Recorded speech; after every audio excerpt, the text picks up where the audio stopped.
अभिषेक कक्षा 10वीं का छात्र आप सभी के समक्ष भारत की 77 वर्ष बाद की उपलब्धियां के बारे में कुछ बताने जा रहा हूँ।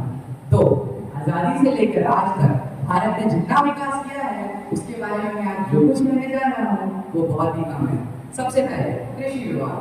भारत अंग्रेजों ने कृषि व्यवस्था को इस हाल में पहुंचा दिया था कि आजादी के समय ना तो भारत के पास पर्याप्त अनाज था और ना ही अनाज उत्पादन के लिए आधारभूत सुविधाएं थी। अनाज की कमी से लेकर अनाज का निर्यात करने का सफर बहुत ही गंभीर रहा है। वर्तमान में भारत अनाज उत्पादन के मामले में विश्व में दूसरे स्थान पर आता है। भारत ने अंतरिक्ष विज्ञान के क्षेत्र में भी बहुत उन्नति की है। चंद्रमा पर भेजा गया भारत का तीसरा मिशन चंद्रयान 3 कामयाब हो गया है। भारत विश्व का पहला ऐसा देश बन चुका है जिसने चंद्रयान 3 के चंद्रमा के दक्षिणी ध्रुव पर उतारा है। अभी हो रहे पेरिस ओलंपिक्स में भी मनु भाकेर और सौम्य खुशेल ने भारत के लिए 3 मेडल जीतकर भारत का नाम रोशन किया है। भारत के औसत जीवन प्रत्याशा 1947 में 32 वर्ष से बढ़कर 2024 में 70 वर्ष हो गई है। इसके साथ साथ भारत ने तकनीक, स्वास्थ्य, शिक्षा और संसाधनों के क्षेत्र में भी बहुत उन्नति की है। भारत ने सुरक्षा और आधुनिक हथियारों के क्षेत्र में भी बहुत तरक्की की है। 1962 के बाद भारतीय सैनिकों की संख्या 5,50,000 से बढ़कर 8,25,000 कर दी गई है। लड़ाकू विमान, बैलिस्टिक्स, आकाश पृथ्वी जैसे मिसाइल्स, अर्जुन T-90 जैसे टैंक्स और INS विक्रमादित्य जैसे एयरक्राफ्ट को भी भारतीय सेना में रखा गया है। महिलाओं को सशस्त्र सेना में शामिल करने का भारत का जो कदम है वो भी बहुत ही महत्वपूर्ण रहा है। 29 जून 2024 में भारत ने दक्षिणी अफ्रीका को हराकर दूसरी बार T20 विश्व कप को जीतने का खिताब ले लिया है। अंत में मैं कुछ पंक्तियां कहकर अपने वाणी को विराम देना चाहूंगा। जिसका ताज हिमालय है, जहाँ बहती है गंगा, जहाँ एकता में अनेकता है, सत्यमेव जयते जहाँ का है नारा, वही देश भारत है हमारा। जय हिंद, जय भारत। धन्यवाद। सिद्धों ने कभी सजदा किया है, मगर खुदा से बढ़कर जो रुतबा होता है वो जमीन हिंद में वो मर्तबा दिया है। आदरणीय शिक्षकगण, हमारे प्रिय मित्रों, मैं हमजा रहमान कक्षा 10वीं का छात्र आप सभी के समक्ष स्वतंत्रता सेनानी पर कुछ शब्द कहना चाहता हूँ। मैंने आज ऐसा विषय चुना है जिसे सुनकर हमारे हृदय जोश से भर आते हैं। स्वतंत्रता सेनानी ये वो महान वीर पुरुष महिलाएं हैं जिन्होंने अपनी जान की परवाह किए बिना हमारे देश को अंग्रेजों की गुलामी से मुक्त कराया। हमारे स्वतंत्रता संग्राम में अनगिनत सेनानियों ने हिस्सा लिया, मगर कुछ नाम ऐसे हैं जिन्हें हम कभी भूल नहीं सकते। जैसे भगत सिंह, राजगुरु और सुखदेव जैसे नौजवानों ने अपने जीवन देश के नाम कर दिया। उनकी ये बलिदान आज भी भारतीयों के दिलों में जिंदा है और हमेशा रहेगी। नेताजी सुभाष चंद्र बोस ने तुम मुझे खून दो मैं तुम्हें आजादी दूंगा नारा देकर हर युवाओं को जोश और आत्मविश्वास से भर दिया। आजाद हिंद फौज की स्थापना कर उन्होंने अंग्रेजों को खाना छोड़ने पर मजबूर कर दिया। झांसी की रानी लक्ष्मीबाई, इन्होंने अपने अंग्रेजों के खिलाफ तलवार उठाई और अपनी जीवन और मैं आप सभी के समक्ष मेरे राज्य राजस्थान की बात करूंगा। शुरुआत के लिए तो ये कहूंगी कि राजस्थान केवल रेगिस्तान ही नहीं है, यहाँ पर उदयपुर और जयपुर जैसे सुंदर शहर भी है जिन्हें झीलों का शहर या महलों का शहर भी कहा जाता है, जिन्हें देखकर लोग मंत्रमुग्ध हो जाते हैं। राजस्थान का गठन 30 मार्च 1949 में हुआ था और यहाँ का क्षेत्र भारत के सभी राज्यों में सबसे ज्यादा है। यह राजाओं की भूमि अपने वैभवशाली प्राकृतिक सौंदर्य और समृद्ध संस्कृति के कारण है। यहाँ के प्रमुख शहर जैसे जयपुर, जोधपुर, जैसलमेर, चित्तौड़गढ़ आदि अपनी शाही विरासत के प्रतीक हैं। यहाँ के दो प्रमुख नृत्य जो कि राजघराने और प्रजा के नृत्य से संबंधित है वो है घूमर और कालबेलिया। मेहरानगढ़ किला, कोटगढ़ किला जो कि विश्व की दूसरी सबसे ऊंची दीवार है, पिछोला झील और जयसमंद जो कि बहुत ही बड़ी कृत्रिम झील है और हवा है यहाँ की वास्तुशिल्प विशेषताओं की कई उदाहरणों में से कुछ जो देखने वाले व्यक्ति के दिल में एक अनूठी छाप छोड़ देती है। खाने पीने की बात की जाए तो यहाँ दाल बाटी तो प्रसिद्ध है ही, साथ ही साथ मीठे व्यंजनों की भरमार भी है, जैसे कड़ाहट से लेकर रबड़ी वाले घेवर तक, चूरमे से लेकर मालपुआ तक अनगिनत व्यंजन है जो एक अनोखा मारवाड़, मेवाड़, माड़वा, शेखावटी आदि जो अलग अलग विरासत और कलात्मक योगदान प्राप्त करते हैं। अंत में मैं आपसे ये निवेदन करना चाहूँगी कि आप इस प्यारे से राज्य में जाकर यहाँ के वैभव, जागरूक और सौंदर्य से मंत्रमुग्ध जरूर होइएगा और मेरा आपसे ये वादा भी है कि आपको ये एहसास जरूर होगा कि जैसे आप एक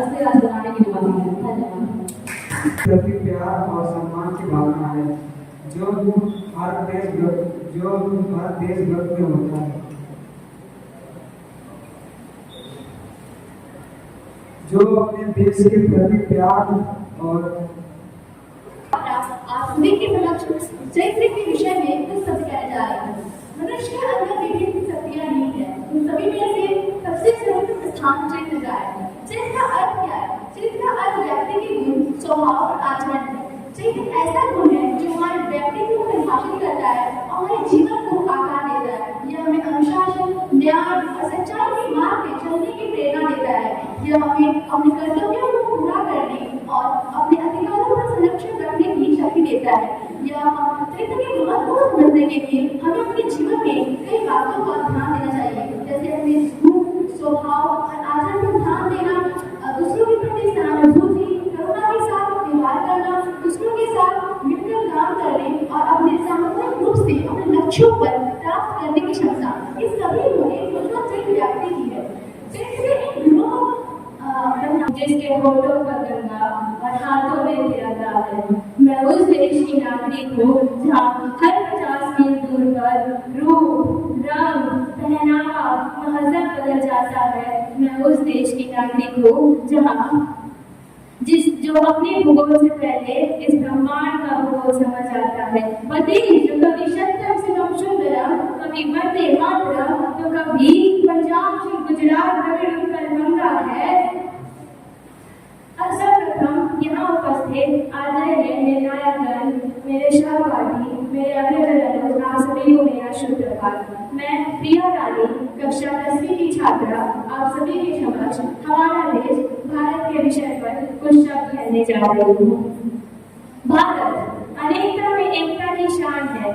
इस देश में विभिन्न संस्कृतियों, जातियों, परंपराओं, व्यंजनों, लोगों, संप्रदाय आदि की वजह से इसे प्रसिद्ध सैलानी स्थल माना जाता है, जो दुनिया भर के यात्रियों को आकर्षित करता है। भारत क्षेत्रफल के मामले में बात करें तो ये 7वें स्थान पर है और आबादी के मामले में ये पहले स्थान पर है। भारत में शैक्षिक रुझानों के बारे में बात करें तो अब और लोग अधिक ध्यान केंद्रित कर रहे हैं शिक्षित होने की ओर। हमें ये बताने की जरूरत नहीं है कि हमने अपनी स्वतंत्रता हमारे महान सेनानियों की स्वतंत्रता सेनानियों की वजह से पाया है, जैसे महात्मा गांधी, भगत सिंह, सुभाष चंद्र बोस, चंद्रशेखर आजाद, राजगुरु आदि। अंततः मैं अपने भाषण को विराम देना चाहूंगी। अटल बिहारी वाजपेयी स्वतंत्र दिवस के विषय में कुछ कहना चाहूंगी। 15 अगस्त 1947 बहुत भाग्यशाली दिन था जब भारत को ब्रिटिश उपनिवेशवाद से स्वतंत्र घोषित किया गया और नियंत्रण की भागदौड़ को देश के नेताओं को सौंप दी गई। तभी से सारे भारतवासी इस दिन को स्वतंत्र दिवस के रूप में मनाते हैं। आज हम सबको एक ऐसे देश के निर्माण करने की जरूरत है जहाँ हर वर्ष डर से मुक्त हो, हर से सम्मान और गर्व के साथ उभार हो। अपनी स्वतंत्रता की जश्न को मनाते हुए आइए हम एक ऐसे राष्ट्र के रूप में अपनी कक्षा 10वीं का आप सभी के बीच मेरा भारत महान के शब्द गाने आया हो। मेरी आवाज की प्रार्थना मेरी ही नहीं, आप सभी है जो मैंने भारत माँ को करते हुए देखा है। मैं भारत देश का निवासी हूँ। यह एक अद्वितीय देश है जहाँ प्राकृतिक सौंदर्य, विविधता और संस्कृति का सौंदर्य होता है। हमारे देश में बहुत सारी भाषाएं बोली जाती है। भारतीय संस्कृति दुनिया भर में प्रसिद्ध है। यहाँ की परंपराएं, आदतें और मान्यताएं वाल्मीकि के मूल्यों को प्रतिष्ठित करती है। वे महाभारत, रामायण और पुराण जैसे महत्वपूर्ण शास्त्र और ग्रंथ हमारे देश की आधारशिला है। भारतीय धार्मिकता में एकता, अहिंसा, सहिष्णुता और समरसता की महत्वपूर्ण सिद्धांत है। भारत की 1921 में स्वराज समाचार पत्रिका की शुरुआत की थी, लेकिन कुछ दिन बाद उसे बंद कर दिया गया। परंतु 1956 में 21 से स्वराज समाचार पत्रिका की शुरुआत की थी। जब उन्हें 1927 को जेल से रिहा किया गया तब उन्हें कांग्रेस पार्टी के महासचिव के रूप में बना दिया गया और उन्होंने स्वतंत्रता के लिए जवाहरलाल नेहरू के साथ कार्य किए हैं। उन्होंने सबसे पहले का अर्थ है देश से प्रेम करना और उसके प्रति श्रद्धा रखना। जो मनुष्य जिस देश में पैदा होता है उसी का अन्न जल खा पीकर बड़ा होता है। वहीं उसी मिट्टी में खेल कर हंसखुश करता है, वहीं पढ़ लिख कर विद्वान करता है, वही उसकी जन्मभूमि होती है। प्रत्येक मनुष्य या प्रत्येक प्राणी अपने देश से प्रेम करता है। वो कहीं संसार में कहीं भी चला जाए तो उसे अपने देश और अपने स्थान से प्रिय लगा रहता है। देशभक्त सदा अपने देश के विषय में सोचते रहते हैं। हमारा इतिहास इस सब का गवाह है कि जब देश पर विपत्ति आई है तब तक देशभक्तों ने अपना देश भावना दिखाया है। जैसे महाराणा प्रताप सिंह अपने देश की आजादी के लिए इधर उधर भटकते रहे, परंतु शत्रु के सामने सर नहीं झुकाया। ऐसे बहुत से महान व्यक्ति यह देशभक्त हैं, जैसे महात्मा गांधी, सुभाष चंद्र बोस, जवाहरलाल नेहरू, भगत सिंह। अन्य देशभक्तों ने आजादी प्राप्त। बाल मजदूरी के विषय में कुछ कहने जा रहा हूँ। बाल मजदूरी से तात्पर्य इस मजदूरी से है जिसके अंतर्गत 5 वर्ष से लेकर 14 वर्ष तक के बच्चे किसी संस्थाओं में काम करते हैं। जिन आयु में उस बच्चों को शिक्षा प्राप्त करनी चाहिए उस आयु में वे किसी दुकान पर, रेस्टोरेंट में, फैक्ट्रिया में आदि में काम कर रहे हैं। भारत जैसे विकासशील देश में बाल मजदूरी के अनेक कारण है। अशिक्षित व्यक्ति शिक्षा प्रदान न कर पाने के कारण अपने बच्चे को बाल मजदूरी करने के लिए भेज देते हैं। बाल मजदूरी के अनेक कारण हो सकते हैं।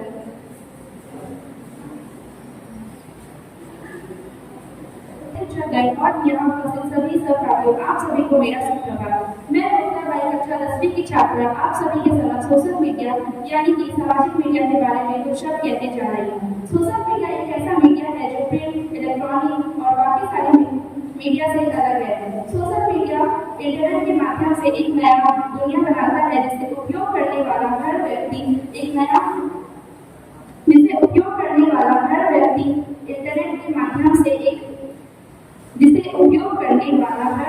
सोशल मीडिया के किसी भी प्लेटफॉर्म पर जैसे इंस्टाग्राम, फेसबुक, ट्विटर के माध्यम से एक पहुंच बना सकता है। सोशल मीडिया के 2 प्रभाव हैं, एक सकारात्मक प्रभाव और दूसरा नकारात्मक प्रभाव। मैं आप सभी को दोनों प्रभावों के बारे में बताने जा रही हूँ। सबसे पहले तो सकारात्मक प्रभाव यह है कि सोशल मीडिया दुनिया भर के लोगों से जुड़ने का हमेशा एक महत्वपूर्ण साधन है। सोशल मीडिया विश्व में संचार के लोगों को आयाम दिया है। सोशल मीडिया विश्व में संचार को एक नया आयाम दिया है। सोशल मीडिया में हम फोटोज, वीडियोस और डॉक्यूमेंट्स आसानी से शेयर कर सकते हैं। और अब यह है कि नकारात्मक प्रभाव, सोशल मीडिया में बहुत सारी जानकारियां हमें प्रदान होती है जिनमें से बहुत सारी जानकारियां भ्रमक भी होती है। फोटो और वीडियो की एडिटिंग करके भ्रमक फैलाया जा सकता है जिनके द्वारा दंगे जैसे आशंका। और कोई नहीं, मेरे देश के किसान हैं। यहाँ उपस्थित सभी को मेरा सुप्रभात। मैं अवंतिका कक्षा 10वीं की छात्रा आप सभी के समक्ष भारतीय विषय पर अपनी दृष्टि साझा करने के लिए खड़ी हूँ। भारत संरचनात्मक दृष्टि से गांव का देश है और गोपनीय समुदाय के में अधिकतर कृषि कार्य किया जाता है। लगभग 70% भारतीय किसान हैं।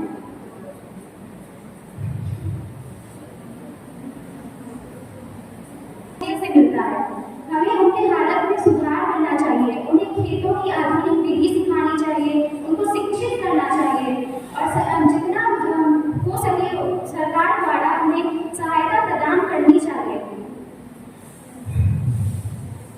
मैं अपने भाषण को कुछ पंक्तियों से यही समाप्त करना चाहती हूँ। चीन की जमीन मैं उम्मीद बोता हूँ, मैं किसान हूँ, चैन से कहाँ सोता हूँ। आओ एक नया काम करें, देश के किसान को सलाम करें। धन्यवाद। बोलना चाहता हूँ, जैसा आप सभी जानते हैं शिक्षा का हमारे जीवन में कितना बड़ा उद्देश्य है। शिक्षा हमें अनुशासन, ज्ञान और जिम्मेदारी का बोध कराती है। शिक्षा के बिना एक व्यक्ति अपने जीवन में कुछ प्रगति नहीं कर सकता है। शिक्षा एक शिक्षित व्यक्ति किसी भी तरह से कोई भी तरह की जिम्मेदारी और किसी भी तरह की सफलता कभी भी प्राप्त नहीं कर सकता है। शिक्षित व्यक्ति जैसे कि पंख की गोयका जैसा व्यक्ति होता है आजकल के दिनों में हम यह देखते हैं कि शिक्षा का मतलब सिर्फ और सिर्फ डिग्री प्राप्त करके अच्छी नौकरी ले लेना है, परंतु शिक्षा का मूल उद्देश्य यह नहीं है। शिक्षा का मूल उद्देश्य तो हमें अनुशासन और सामान्य ज्ञान की प्राप्ति करके उसे अपने व्यक्तिगत जीवन में उपयोग के विषय में कुछ कहने जा रहा हूँ। स्वामी विवेकानंद भारत में पैदा हुए महापुरुषों में से एक हैं। इन्होंने अपने महान कार्यों द्वारा पूरे विश्व भर में अमन तथा भाईचारे का संदेश दिया है। विश्व विख्यात स्वामी विवेकानंद का जन्म 12 जनवरी 1863 में कलकत्ता में हुआ था। इनका बचपन का नाम नरेंद्र नाथ दत्त था। इनकी जयंती को प्रत्येक वर्ष भारत में राष्ट्रीय युवा दिवस के रूप में मनाया जाता है। वे विश्वनाथ दत्त तथा उमेश्वरी देवी के 8 बच्चों में से एक हैं। वे धार्मिक और आध्यात्मिक व्यक्ति थे और जो कि अपने संस्कृत के ज्ञान के लिए लोकप्रिय थे। इसके साथ ही वे एक अच्छे खिलाड़ी भी थे। उनके गुरु का नाम स्वामी रामकृष्ण परमहंस था। वे सच्चे गुरु भक्त थे क्योंकि तमाम प्रसिद्धि के बाद भी उन्होंने अपने गुरु को याद रखा और रामकृष्ण मिशन की स्थापना करते हुए उन्होंने अपने दिखाता है। पीयूष पांडे के चरखों हमको विष पीना आता है। अंधे मात पिता के बेटे हम ही श्रवण कुमार बने, हम प्रहलाद की भक्ति बनते, हम मीरा का प्यार बने। सिकंदर भूल चाटता वो पौधों का स्वाभिमान हमी, कर्मवीर अर्जुन को मिलता वो गीता का ज्ञान हमी।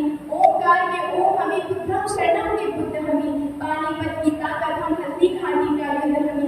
जब हम हनुमान बनते हैं सूरज निकला करते हैं, दुर्वासा के क्रोध में सब सिंहासन पिघला करते हैं। जब हम महावीर बनते हर पाप शमन कर सकते हैं, जब हम कान्हा बनते कालियानाग दमन कर सकते हैं।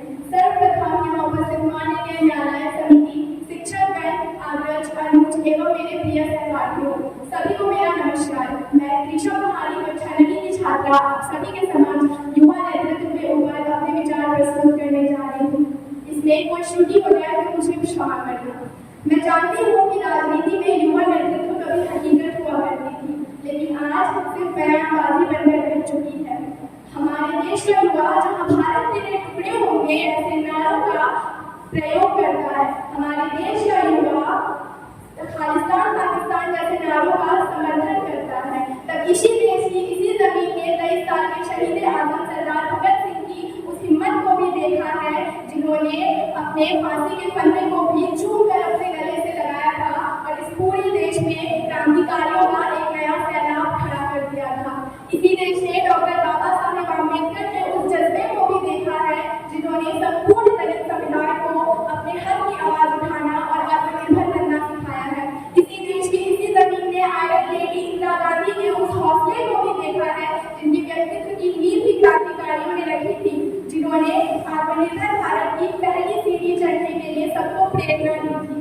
भारतीय राजनीति और भारतीय राजनीति की तरफ देखने वाले हर एक नजरिए को संपूर्णता बदल कर रख दिया गया था। ऐसे ही इतिहास के कितने भी पन्ने पलट दिए जाए, हर एक पन्ने पर एक नया युवा नेतृत्व कौशल्य दिखाई देता है। अगर हम भारतीय राजनीति के अलावा मराठा साम्राज्य को भी याद करें तो वह 10-12 साल की राम रानी, दादा रानी, महारानी ऐशुबाई से राजनीति की सीख लेकर मराठा साम्राज्य को औरंगजेब से बचाती है। 26 साल में कैद जितने भी मराठा साम्राज्य थे सबकी रेख महज 6 महीनों में फिर से स्वराज में लाती है। उनके इसी हौसले और कम उम्र के जज्बे को देखकर मैं ये सोचने में विवश हो जाती हूँ कि युवा नेतृत्व एक अत्यंत ही अटल वास्तविकता है। हमारे देश के युवा को जागरूक होना होगा, एकजुट होकर देश को आगे बढ़ाने में अपना संपूर्ण योगदान देना होगा। स्वामी विवेकानंद की एक खूबसूरत पंक्ति है संस्कृत में, अतिष्ठत जागृत प्राप्त परायण बोधक। इसका अर्थ होता है उठो, जागो, अपने लक्ष्य की ओर भागो। भारत का युवा होने के नाते हमारा ये फर्ज बनता है कि हम हमारे देश के लिए कुछ करें, लेकिन जब तक हमारे देश का युवा खालिस्तान पाकिस्तान जैसे नारों का समर्थन करता रहेगा, जब तक हमारे देश का युवा सयाम निर्भया के उत्सव उतर जाने पर सड़कों पर मोमबत्ती लेकर निकलता रहेगा, तब तक हमारे देश का युवा बुर्का पहनने या ना पहनने पर लड़ाइयाँ करवाता रहेगा, जब तक हमारे देश का युवा 4 इंच की स्क्रीन पे मणिपुर में सरेआम इज्जत उतर जाने पर देश की बेटी का चलचित्र बनाकर उसे वायरल करवाता रहेगा, तब तक युवा नेतृत्व की बात सिर्फ एक बयान मालूम है। मैं अपनी कहानी को Next is Muskan Bhatti. Let us give him kind your time. Only for 2 minutes.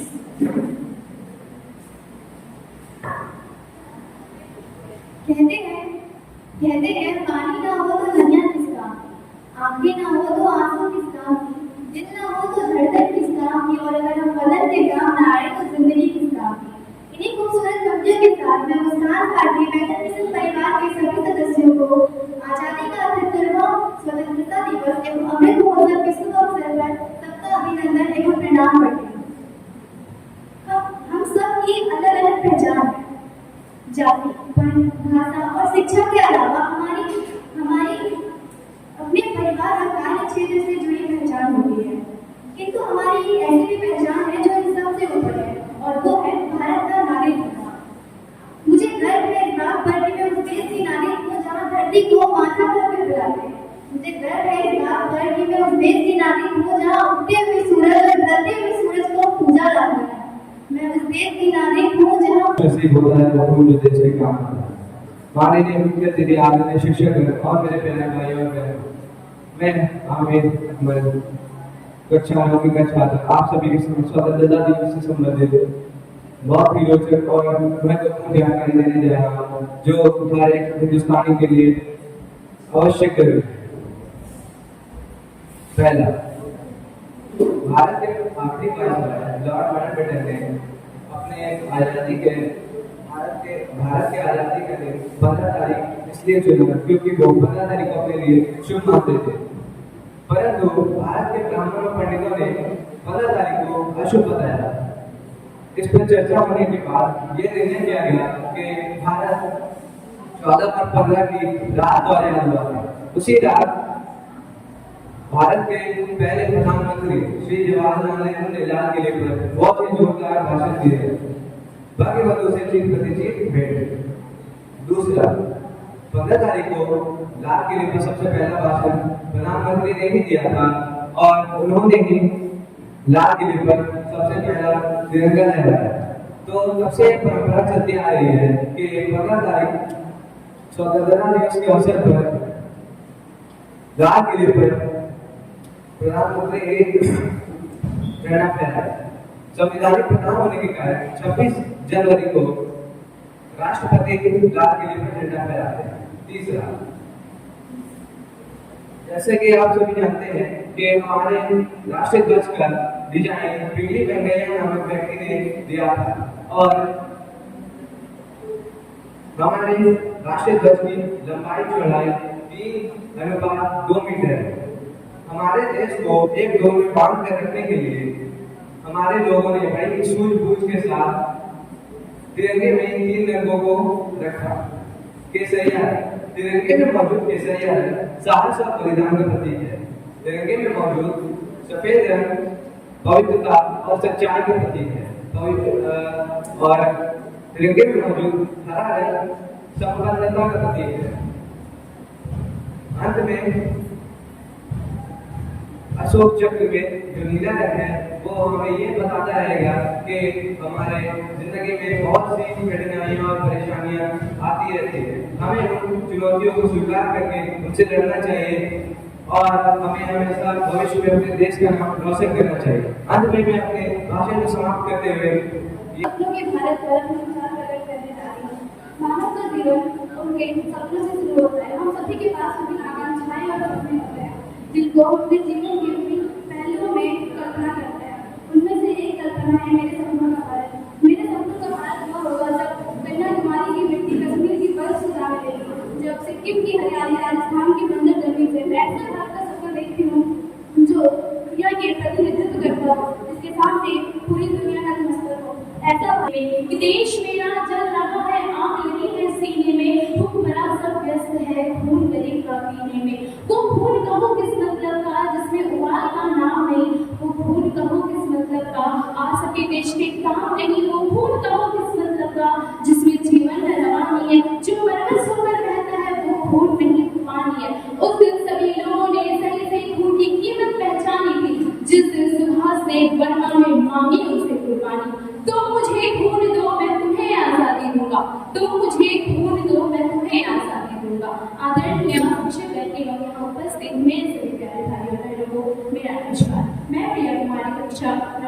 छात्र आप सभी के समक्ष युवा भारत युवाओं का नेतृत्व सतत भविष्य की और आत्मविश्वास विषय पर अपने कुछ विचारों को आप लोगों के साथ साझा करना चाहूंगी। मान्यवर, हम सब वही युवा हैं जो आने वाले भारत के भविष्य के शासक बनकर इस राष्ट्र का निर्माण करेंगे। हम सब वही युवा हैं जो आने वाले भारत के भविष्य के डॉक्टर, इंजीनियर, अफसर, नेता, अभिनेता बनकर इस राष्ट्र का निर्माण करेंगे।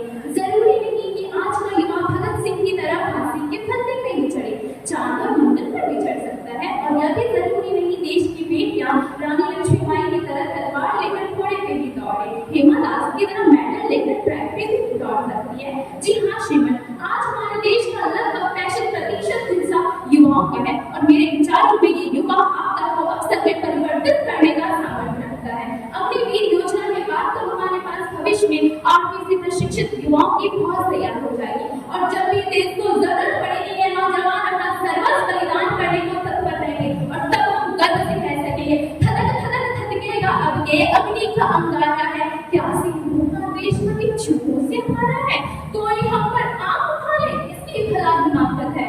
हम युवाओं को आजादी की लड़ाई में योगदान देने का सौभाग्य प्राप्त नहीं हुआ, परंतु आज आवश्यकता है अपनी शक्ति को पहचान प्रधानमंत्री जी के कुशल नेतृत्व में इस प्रज्वलित अग्नि में अपनी आहुति समर्पित करने की, क्योंकि हमारे प्रेरणा स्रोत स्वामी विवेकानंद जी कहा करते थे, यदि मुझे 100 ऊर्जावान युवा मिल जाए तो मैं इस देश की दशा व दिशा दोनों बदल कर रख सकता हूँ। ऐसे में तो हम तो 60 करोड़ है, हमारे लिए क्या करने, बस आवश्यकता है जामन की भूमिका निभाने वाली ऐसे बच्चों की जो हम युवाओं से ये कह सके, पौध सुखा छठिन जगमानी जो नहीं हो सका तुम पानी। बस आवश्यकता है प्रत्येक युवा को यह जानने की युवा तक कर सकता है। IIT NIT में पढ़ने वाला छात्र नासा के लिए अभी तो इसरो के लिए काम करे, हम क्रिकेट, हॉकी, फुटबॉल, कबड्डी खेले तो भारत के लिए खेले। यदि कोई ईमानदार दौड़कर महिला सशक्तिकरण का उदाहरण देते हुए स्वर्ण जीते तो वो भारत के लिए जीते। हमारे गांव का युवा आगे आए और देश निरंचोड़ा की तरफ हाथ फेंके, रचनाएं ऐसी रची जाए कि साहित्य का नोबेल भारत को ही प्राप्त हो। जो युवा दौड़ सकेगा भारत तभी तो आगे बढ़ेगा भारत। पर अपने शब्दों को साझा करने जा रहे हैं। भारत तो दुनिया की पहली सभ्यता भारत देश है जो एक समय पर विश्व गुरु माना जाता था, जिसमें दुनिया के पहले विश्वविद्यालय नालंदा विश्वविद्यालय उपस्थित है, जिसमें देश विदेश से कई विद्यार्थी विद्या ग्रहण करने आते हैं। जिस भारत देश में भास्कराचार्य, रामानुजन, आर्यभट्ट जैसे बड़े बड़े विद्वानों ने जन्म लिया, जिन्होंने दुनिया को एक नई दिशा प्रदान की। कई छात्रों ने एक पाठ्यों आप सभी को सुप्रभात। मैं मानवी कुमारी कक्षा 8वीं की छात्रा आप सभी के समक्ष स्वतंत्रता भारत के बारे में कुछ शब्द कहने जा रही हूँ। तो जैसा कि आप सभी जानते हैं 15 अगस्त को हमारे देश को आज़ादी मिली थी और हम अपने देश का 17वां स्वतंत्रता दिवस मनाने जा रहे हैं। दोस्तों 15 अगस्त 1947 को हमारे भारत देश को अंग्रेज के शासन से आज़ादी मिली थी। कि इस आज़ादी के लिए ना जाने कितने सैनिकों ने अपनी कुर्बानी दे दी थी। सबसे पहले हमें उन्हें नमन करना चाहिए जिन्होंने अपने देश की आज़ादी के लिए अपना सब कुछ कुर्बान कर दिया। 8वीं की छात्रा आज आप सबके समक्ष भारत की बेटी पर कुछ पंक्तियां प्रस्तुत करने जा रही हूँ।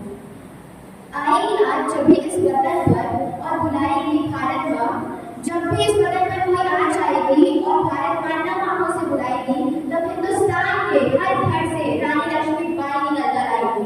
मैं भी सड़क पर जाऊंगी, इसलिए मैं गोली खाऊंगी और ये जो दुनिया को लगता है ना लड़कियां कमजोर होती है, इनके गलत फहमी को मिटाऊंगी। अरे हिंदुस्तान की लड़की हूँ, अरे हिंदुस्तान की लड़की हूँ, मैं दुश्मन के छाती में तिरंगा लहराऊंगी। जब बात लड़कों की स्वाभिमान की हो तो लड़के की स्वाभिमान की क्यों नहीं? अरे ये भी बात कर सकती है आसमान में क्यों नहीं? जब हिंदुस्तान के हर घर में एक लड़की की इज्जत है। आप सभी के समक्ष कुछ पंक्तियां प्रस्तुत करने जा रही हूँ। भारत एक अद्भुत संपूर्ण देश है। भारत अपने प्राकृतिक सौंदर्य के लिए भी प्रसिद्ध है। भारत में कई लोग कई धर्मों के लोग रहते हैं। भारत अपने अनेकता की एकता के लिए प्रसिद्ध है। भारत में अनेक वीरों ने जन्म लिया और कितने ही देश के लिए बलिदान किए। धन्यवाद। स्वतंत्रता दिवस के शुभ अवसर पर कुछ पंक्तियां प्रस्तुत करना चाहती हूँ। क्या हम कह सकते हैं कि हमारे देश को आजादी मिल चुकी है? हाँ, हम ऐसा कह सकते हैं क्योंकि हमारे देश की आजादी के लिए बहुत सारे महान क्रांतिकारियों ने अपना जान गंवा दिए। हमारी आजादी के लिए महान क्रांतिकारियों ने अपना जीवन को मृत्यु के तक पहुंचा दिए। 15 अगस्त 1947 को भारत को आजादी मिली। हम इस साल 75वीं आजादी को पूरा कर रहे हैं। इन महान क्रांतिकारियों की वजह से आज हम बहुत संघर्ष किया था और हमें उनके त्याग और बलिदान को नमन करना चाहिए। और हमारे स्वतंत्रता पाने के लिए लंबा संघर्ष किए थे और 15 अगस्त 1947 को हमें आजादी मिली थी। धन्यवाद। Next is the Suभाष।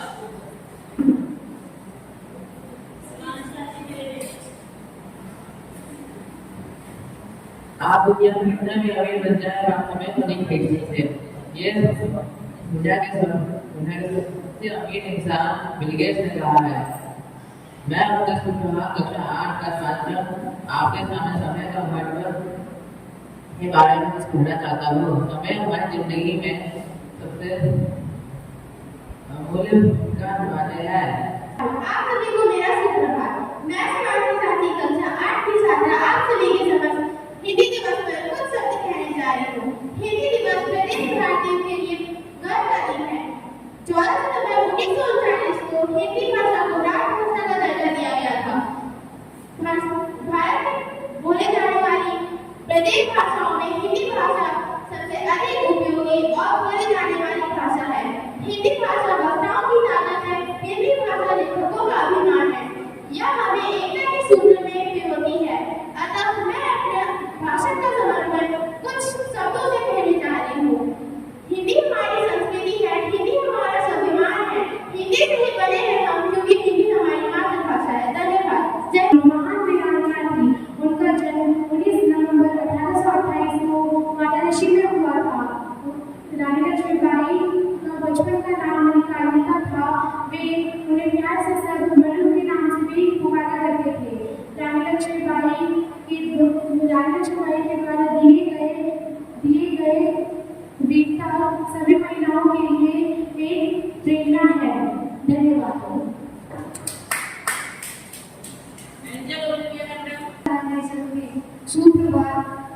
सुप्रभात सभी निर्णायक समिति की गुंजन एवं मेरे